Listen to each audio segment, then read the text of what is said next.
이 시간 함께 은혜 나누실 말씀은 로마서 3장 18절부터 20절 말씀입니다. 저희 눈앞에 하나님을 두려워함이 없느니라 함과 같으니라. 우리가 알거니와 무릇 율법이 말하는 바는 율법 아래 있는 자들에게 말하는 것이니 이는 모든 입을 막고 온 세상으로 하나님의 심판 아래 있게 하려 함이니라. 그러므로 율법의 행위로 그의 앞에 의롭다 하심을 얻을 육체가 없나니 율법으로는 죄를 깨달음이니라. 아멘. 오늘은 로마서 3장 18절부터 20절 말씀을 중심으로 하나님의 심판 아래라는 제목으로 로마서 강의 27번째 시간이 되겠습니다. 18절에 저희 눈앞에 하나님을 두려워함이 없느니라 함과 같으니라. 이것이 우리 인간의 하나님을 향한 죄 가운데 가장 큰 죄가 바로 하나님을 두려워하지 않는 죄가 가장 큰 죄입니다. 모든 것이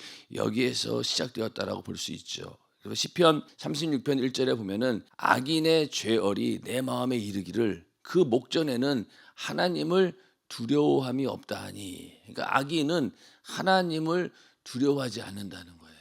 하나님의 존재도 믿지 않을 뿐더러 그런 자들을 뭐라고 했어요? 지혜 없는 자, 어리석은 자라고 했고, 하나님을 두려워하지 않는 자들이 바로 이 악인이라는 겁니다. 그래서 하나님을 두려워하지 않는 것, 그것이 악인으로서 그런 삶의 방식, 이렇게 다 그렇게 살고 있다는 얘기죠. 그리고 그 속에 부패하고 있는 그 마음, 이런 것들이 하나님을 두려워하지 않는 거기에서 나온다는 겁니다. 그래서 인간의 타락의 그 최종적인 증거가 하나님을 두려워하지 않는다. 죄도 마찬가지입니다. 우리가 하나님을 안다라고 하면서도 죄를 지을 때 보면은 처음에는 죄를 두려워하죠. 그런데 한 번 짓고 나서 담대함을 얻게 됩니다. 그리고 점점 그 죄악에 빠지다 보면은 결국 가서 하나님을 두려워하지 않게 되죠. 그러다 보니 자기도 모르게 더 죄에 빠져드는 것처럼 우리는 이렇게 하나님을 두려워하는 자가 아니라 늘 하나님을 경외하는 그런 자가 되어야 됩니다. 그래서 여호와를 경외하는 것이 우리 인간의 지혜의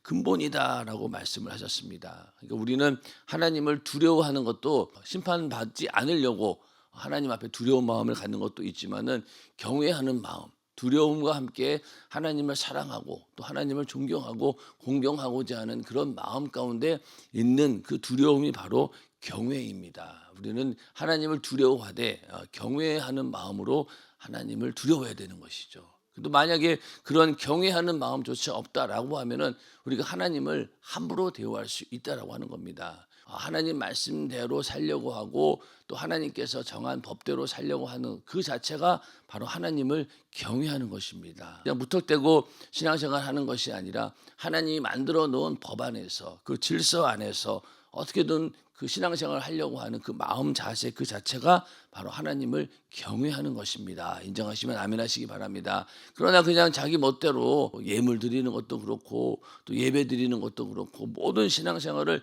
자기 멋대로 하는 사람은 뭐 자기는 자유롭다라고 하겠지만 그러나 하나님을 경외하는 것은 아니죠. 경외하는 자라면 꼭 하나님 말씀의 그 질서 안에서 움직이게 되어 있다는 겁니다. 그래서 그 가운데서도 하나님을 내 앞에 계신 것처럼 모시는 자, 그가 바로 하나님을 경외하는 자들이죠. 시편 16편 8절에 보면은 내가 여호와를 항상 내 앞에 모심이여 그가 내 우편에 계심으로 내가 요동치 아니하리로다. 그러니까 항상 하나님께서 바로 내 앞에 계신 것처럼 그렇게 산다는 거예요.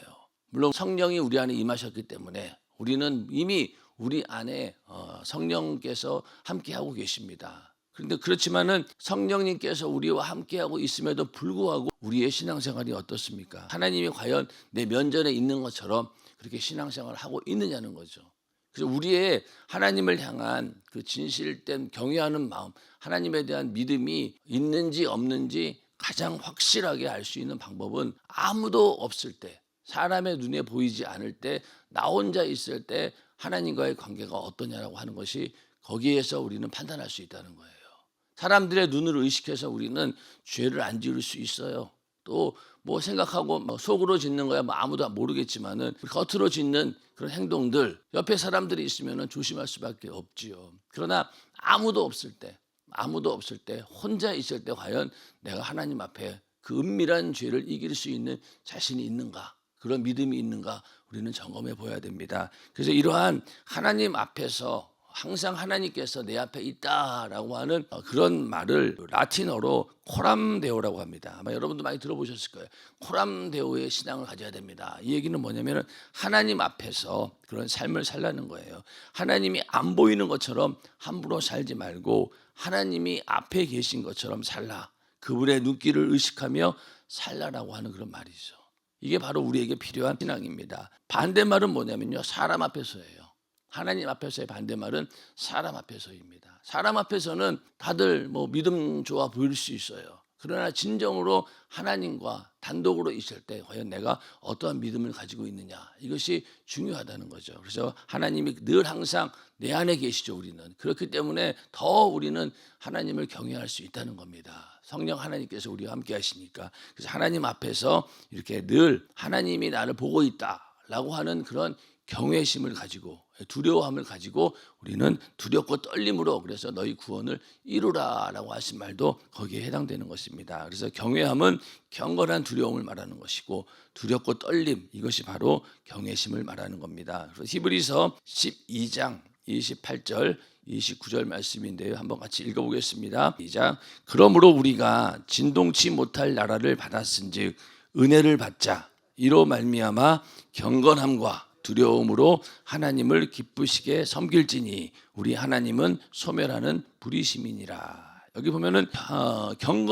경건함과 두려움으로 하나님을 기쁘시게 섬기라, 이렇게 말씀하고 있습니다. 그래서 우리가 경건함과 두려움, 이걸 갖추고 우리는 하나님께 나아갈 때, 이게 바로 경외하는 마음이죠. 그렇게 했을 때 우리는 은혜 받는 자들이 된다는 것입니다. 그래서 하나님을 두려워하는, 경외하는 우리 모두가 되기를 주님의 이름으로 축원합니다. 예.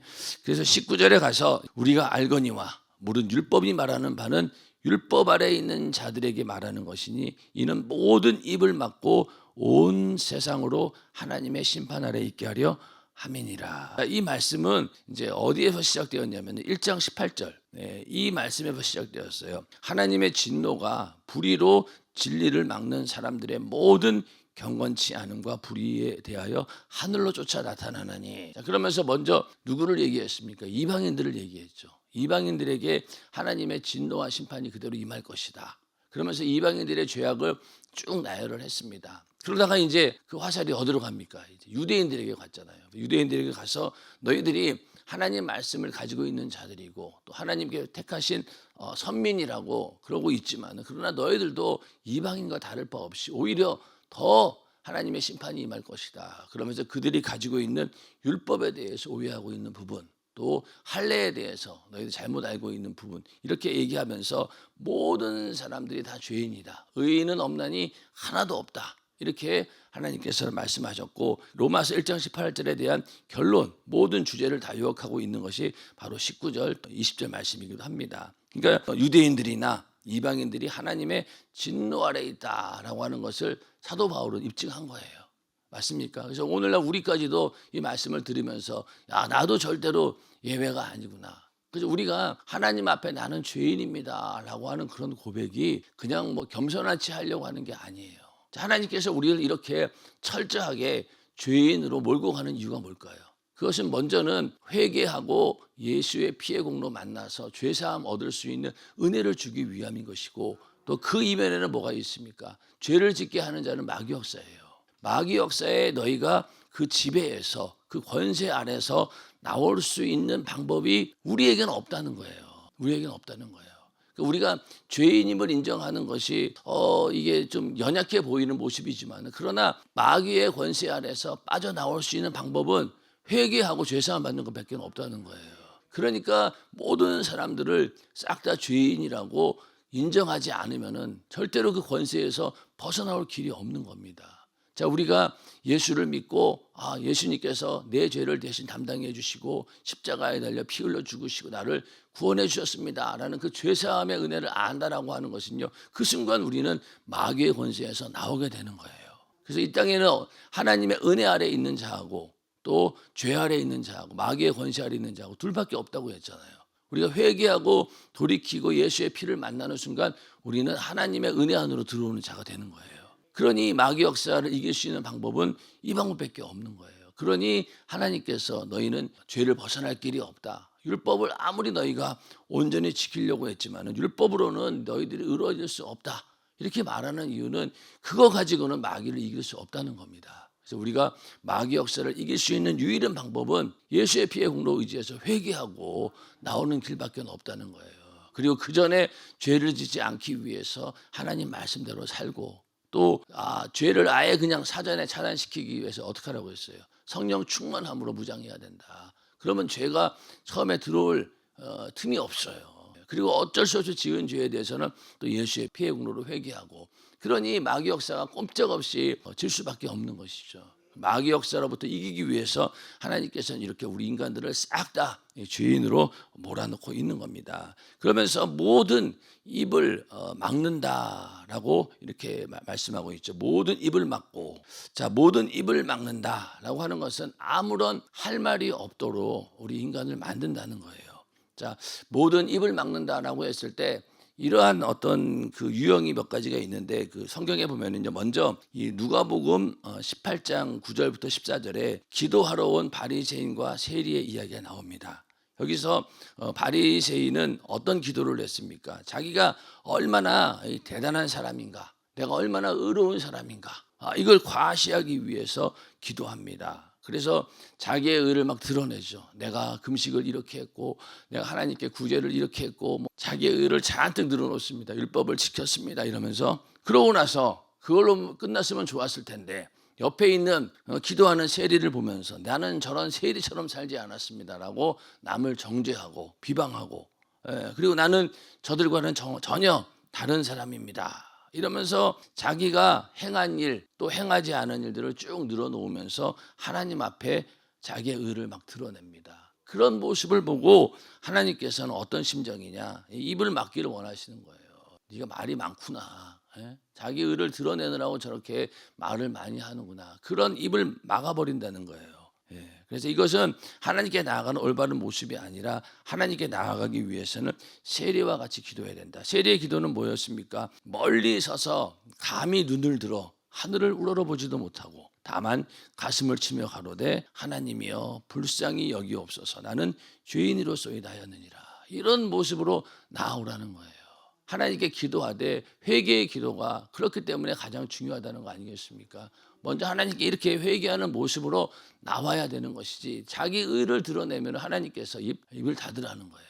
왜? 그렇게 네 의를 아무리 주장해봤자 네 의로워질 수 없다는 거잖아요. 이러한 외식적인 모습들을 하나님께서 싫어하시고 그런 자들의 입을 싹 다 닫으시는 분이 바로 하나님이신 줄 믿으시기 바랍니다. 우리는 그런 기도는 절대로 창설되지 않는다. 또 그 마태복음 19장에 보면은 부자 청년 이야기가 나오죠. 부자 청년이 나오고 예수님을 만났는데 이 부자 청년이 뭐라고 얘기하냐면 선생님이여 내가 무슨 선한 일을 하여야 영생을 얻으리이까. 이 질문 자체가 정말로 자기가 뭔가 예수님 앞에 영생을 얻으려면 어떻게 해야 됩니까? 라고 겸손하게 나온 게 아니라 자기 의를 드러내려고 한 거예요. 그러니까 네가 계명을 지켜라. 그러니까 계명을 저는 지켰습니다. 그래서 어떤 계명이었냐면 예수님께서 살인하지 말라, 간음하지 말라, 도둑질하지 말라, 거짓 증거하지 말라, 내 부모를 공경하라, 내 이웃을 내 몸과 같이 사랑하라. 이거 지켰느냐? 그랬더니 이 모든 것을 내가 지키었사오니 아직도 무엇이 부족하니까. 이렇게 얘기했다는 건 뭐예요? 자신만만했다는 거죠. 바리새인들처럼 겉으로 보이는 율법의 행위에 대해서는 자기가 완벽하게 지켰다는 거예요. 그러니까 예수님께서 네가 온전하고자 할진대 가서 내 소유를 팔아 가난한 자들을 주라. 그리고 그리하면 하늘에서 보화가 내게 있으리라. 그리고 와서 나를 쫓으라. 자, 먼저 자기가 가지고 있는 재산을 다 드리라는 거예요. 가난한 자에게 주라는 겁니다. 그리고 나서도 뭐예요? 나를 쫓으라고 했잖아요. 여기에 대해서는 어떻겠습니까? 청년이 재물이 많음으로 이 말씀을 듣고 근심하며 가니라. 아무 말도 하지 못하고 그냥 거기에서 근심하면서 예수를 떠나게 됩니다. 자, 율법을 자기는 온전히 지켰다라고 하지만은 율법의 강령이 뭐라고 했어요? 내 이웃을 내 몸과 같이 사랑하고 또 하나님을 사랑하는 거 아닙니까? 내 이웃을 네가 진정으로 사랑한다면 네 재산 다 드려. 그리고 네가 정말로 하나님 사랑한다면 다 버리고 날 쫓아. 근데 못 하잖아요. 못합니다. 마찬가지예요. 오늘날 우리도 하나님 말씀대로 내가 계명을 아무리 열심히 지킨다 하더라도 결국에 가서는 못 지킵니다. 하나님을 사랑하는데 목숨을 다하여 마음을 다하여 뜻을 다하여 하나님 사랑하는 것, 그게 인간의 힘으로 가능할까요? 절대 이룰 수 없는 법이죠. 이웃사랑도 마찬가지입니다. 내 이웃을 위해서 내 목숨 내놓고 그 영혼, 그 사람들 사랑할 수 있나요? 못한다는 거예요. 그런데 못하는 주제에 처음에 무슨 선한 일을 해야 영생을 얻으리까 이러면서 정말로 하나님 앞에 주제넘게 말을 꺼낸 거예요. 그 입을 닫으라는 거죠. 이렇게 자기 의를 드러내는 부분에 대해서는 하나님께서 절대 입 닫으라는 겁니다. 자신을 드러내고 싶어하고 자랑하고 싶어하는 사람이었던 거예요. 이런 사람의 입을 막으셨습니다. 또 어떤 경우가 있나요? 욥이 있죠. 욥 우리가 잘 알지만은 얼마나 많은 말을 했습니까? 욥기서 보면은요, 진짜 욥이 정말로 이 똑똑한 사람이구나. 이 말 잘하는 사람은요 똑똑한 사람이에요. 그러니까 하나님 앞에 하고 싶은 말이 뭐 이렇게 많은지. 근데 또 다 뭐 구구절절이 맞는 말이에요. 맞는 말입니다. 그런데 마지막에 가서 하나님의 영광과 그 위대함과 또 하나님의 위엄과 그 거룩함을 보게 되었을 때, 눈으로 보게 되었을 때 어땠습니까? 욥은 한마디도 하지 못했고 오히려 자기 손으로 입을 가리게 됩니다. 자기가 처한 이 고난과 고통이 너무나 괴로우니까 왜 나에게 이런 고난이 있습니까? 라고 자꾸 하나님께 따져 물은 거예요. 그러나 하나님께서 모든 걸 보여주면서 네가 과연 이런 일들 가운데 하나님의 뜻을 네가 아느냐, 아무것도 모르면서 뭔 그렇게 말이 많냐, 이 얘기가 된 거예요. 그리고 욥기서 42장 1절에서 5절에 보면은 뭐 이렇게 마지막 고백이죠. 욥이 여호와께 대답하여 가로되 주께서는 무소불능하시오며 무슨 경영이든지 못 이루실 것이 없는 줄 아오니 무지한 말로 이치를 가리우는 자가 누구니? 바로 자기 자신이죠. 무지한 말로 하나님을 이렇게 따져본 거예요. 하나님이 왜 그러셨을까? 따지는 것 자체가 무의미하다는 거예요. 내가 스스로 깨달을 수 없는 일을 말하였고 스스로 알 수 없고 헤아리기 어려운 일을 말하였나이다. 감히 하나님께서 뭐 이 땅을 운영하시고 인간 인생을 운영하는 일에 대해서 내가 깨달을 수 없는 말을 했고 알 수 없고 헤아리기 어려운 말을 했다는 거예요. 이제서야 이 진정으로 하나님 앞에 자기 모습을 발견하게 된 거죠. 내가 말하겠사오니 주여 들으시고 내가 주께 묻사오니 주여 내게 알게 하옵소서. 내가 주께 대하여 귀로 듣기만 하였었더니 이제는 눈으로 주를 배웁나이다. 이러면서 지금까지 어리석고 분별 없이 하나님 앞에 함부로 말했던 것들이 전부 다 회개거리가 된 거예요.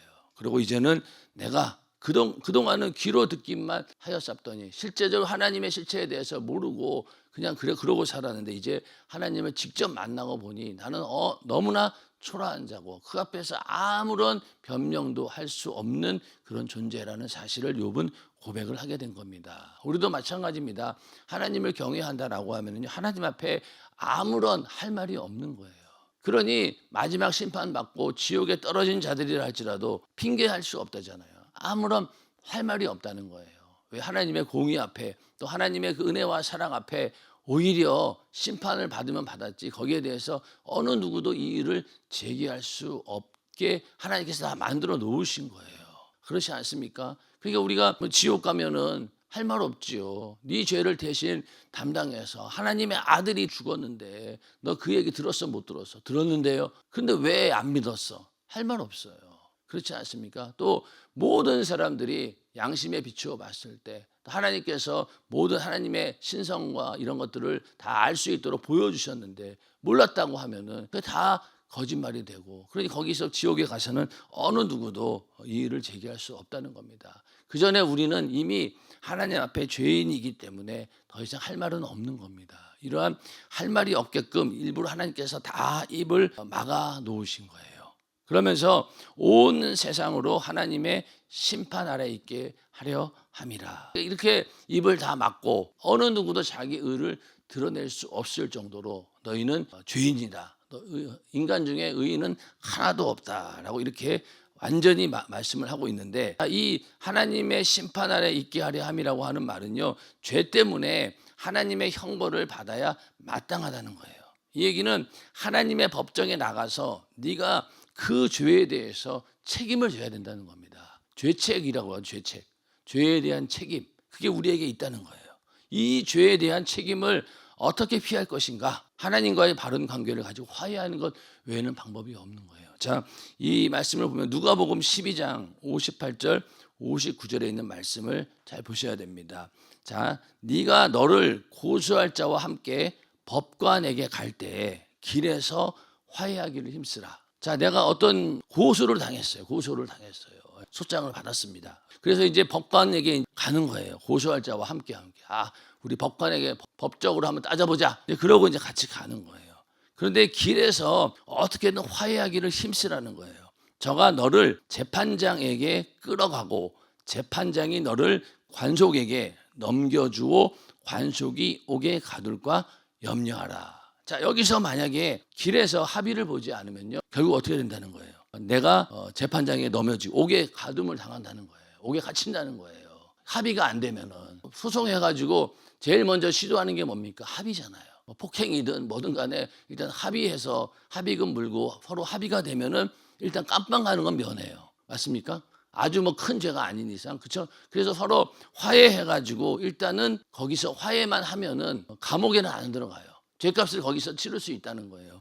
그런데 내게 이르노니 홀이라도 남김이 없이 갚지 아니하여서는 결단코 저기서 나오지 못하리라 하시니라. 자, 일단은 그 옥에 들어가게 되면은요, 다 죄값을 갚아야 돼요. 합의가 안 되면 어떻습니까? 그냥 그 판사가 형 때리는 대로 그냥 살아야 돼요. 그렇죠? 그러니까 그 전에 어떻게 하라는 거예요? 어떻게든 합의를 하는 겁니다. 합의를 하는 거예요. 자, 그러면은 우리가 이 말씀을 잘 보고 생각해 보세요. 나중에 심판대 앞에 가서 우리는 죄값을 고스란히 받아야 되는 거, 심판 받아야 돼요. 여기 말씀처럼 홀이라도 남김없이 다 갚아야 됩니다. 그렇게 갚는 곳이 어디예요? 지옥이에요. 지옥은 내 죄값을 그대로 하나도 남김없이 싹 다 갚아야 되는 거예요. 자, 그러면은 우리는 만약에 예수님께서 나를 위해 살찌고 피 흘려 내 죄를 담당하지 않았으면 어떡할 뻔했어요? 우리는 죽어서 이 죄값을 그대로 갚아야 되는 거예요. 갚을 길이 있나요? 없으니까 지옥에서 심판을 받고 형벌을 받는 겁니다. 자, 그럼 우리는 어떻게 해야 됩니까? 그 전에 길에서 화해하기를 힘쓰라고 했잖아요. 우리는 이 죄로 인해서 죽어서 심판받기 전에 어떻게 해야 되는 겁니까? 예수를 만나야 되는 거예요. 인정하시면 아멘 하시기 바랍니다. 먼저 길에서 화해하기를 힘쓰라고 한처럼 이 땅에 살면서 죽어서 지옥 가서 심판받기 전에 죄값을 다 치르기 전에 먼저 화해하라는 거예요. 누구랑? 하나님이랑. 하나님과 화해하기 위해서 오신 분이 누굽니까? 바로 예수 그리스도이시잖아요. 예수 그리스도를 만나지 않고는 결국 우리는 죽은 다음에 지옥 가서 그 죄값을 싹 다 책임져야 되고 거기에 대해서 홀이라도 남김없이 다 갚아야 된다는 겁니다. 인정하시면 아멘 하시기 바랍니다. 이 땅에 살면서 여러분들 내가 가지고 있는 죄 싹 다 갚을 수 있는 방법이 있나요? 예수의 피공로 외에 다른 길 없어요. 예수님께서 나의 죄를 담당하셨다라고 하는 사실을 믿음으로 인해서 일단은 화해가 된 거예요. 그러니까 나중 가서 죄값을 지옥에서 치르지 않게 된다는 겁니다. 그러니까 우리가 예수를 믿는 거죠. 로마서 5장 10절에 곧 우리가 원수 되었을 때 누구랑 원수 되었습니까? 하나님과 원수가 되었다는 거예요. 그 나중에 그 결과는 뭐예요? 심판이에요. 그런데 그 아들의 죽으심으로 말미암아 하나님으로 더불어 화목되었은즉 화목된 자로서는 더욱 그의 살으심을 인하여 구원을 얻을 것이니라. 하나님으로 더불어 화목되었기 때문에 우리가 구원을 얻게 된다는 거예요. 안 그러면 우리는 정말 홀이라도 남김없이 싹 다 죄값을 치러야 되는데 그것을 치르는 것이 지옥인데 그걸 면하게 된 건 바로 뭡니까? 하나님의 아들이 우리를 위해 대신 죽어주심으로 말미암아 하나님으로 더불어 화목하게 되었기 때문에 그래서 우리가 살아난 겁니다. 구원받은 겁니다. 감사하죠. 안 그랬으면 싹 다 갚아야 되는데. 그래서 우리가 이 누가복음 12장에 있는 이 말씀을 잘 이해해야 됩니다. 잘 이해해야 돼요. 먼저 중요한 게 뭐예요? 길에서 화해하기 위해 힘쓰는 게 문제인 거예요. 이거 안 하면 꼼짝없이 너는 옥에 들어가서 죄값 치러야 된다. 그러기 전에 빨리 화해하고 합의를 봐라. 그런데 우리도 마찬가지로 죄값으로 지옥에서 다 죄값 치르기 전에 네가 빨리 예수 만나서 하나님 관계를 회복하고 그 관계가 회복되었을 때 그래야지 비로소 심판을 피할 수 있다는 겁니다. 그래서 우리가 온 세상으로 하나님의 심판 아래 있게 하려 합니다. 이 말씀에 벗어날 자는 아무도 없어요. 벗어날 수 있는 유일한 길은 뭡니까? 예수 믿고 나오는 것밖에 없어요. 결국 사도 바울은 뭐예요? 너희가 행위로 의로워질 수 없다. 율법으로 의로워질 수 없고 오직 믿음으로만 의로워질 수 있다라고 하는 이야기를 하려고 하는 겁니다. 또 율법을 얘기하고 있는 것이죠. 그래서 우리가 하나님 말씀을 잘 알아들어야 됩니다. 율법대로 사는 것 그렇게 해야 되죠. 율법대로 살지 말라는 게 아니에요. 율법대로 사는 거 옳아요. 그러나 늘 말씀드리지만 한계에 부딪힌다고 했잖아요. 거기에 대해서 내가 인정하느냐 안 하느냐에 따라서 내가 바리새인처럼 외식하는 자가 되느냐 아니면 정말로 세리처럼 겸손한 자가 되느냐 거기서 딱 분간이 되는 거예요. 처음에 신앙생활 열심히 할 때는요 그게 안 보여요. 다 잘하는 줄 알아요. 저도 그랬어요. 저도. 그런데 세월이 지나고 보니까 한계에 딱 부딪혔을 때 자기를 알게 된 거죠. 아, 나는 도저히 안 되는 존재구나. 그래서 하나님의 은혜 없이는 살 수 없구나. 그걸 깨달아야 된다는 거예요. 그거를 깨닫지 못하면 자기 자신을 그만큼 모른다는 거죠. 그래서 우리는 하나님 앞에 내가 죄인입니다라고 하는 그런 고백이 괜히 하는 게 아니라는 거죠. 실제로 이러한 나의 영적인 현실, 영혼의 처지를 볼 때 그 고백이 나올 수밖에 없는 거죠. 그 심령이 가난한 자가 복이 있다라고 하는데 가난한 정도가 뭡니까? 나는 완전 죄인이다. 죄를 이길 능력이 없다. 벗어날 길이 없는 정말로 나는 부패한 자요. 나는 도저히 회생이 불가능한 그런 사람입니다. 이런 고백이 먼저 우리에게 나와야지 우리는 예수를 만날 수 있고 하나님과의 관계가 온전해질 수 있다는 겁니다. 오늘도 우리가 하나님과의 관계 속에서 나는 이렇게 하나님의 은혜 없이는 살 수 없는 자고 나는 죄를 벗어날 길이 없는 마귀의 권세를 내 스스로는 벗어날 길이 없는 연약한 자입니다 라는 그런 고백과 함께 기도할 때마다 회개의 역사가 넘쳐나게 하고 또 여러분들이 가지고 있는 여러 가지 영육간의 문제들도 해결되고 또 우리가 오늘 기도해서 성령 충만함으로 죄를 사전에 이길 수 있는 그런 능력을 성령 충만함으로 갖기를 주님의 이름으로 축원합니다.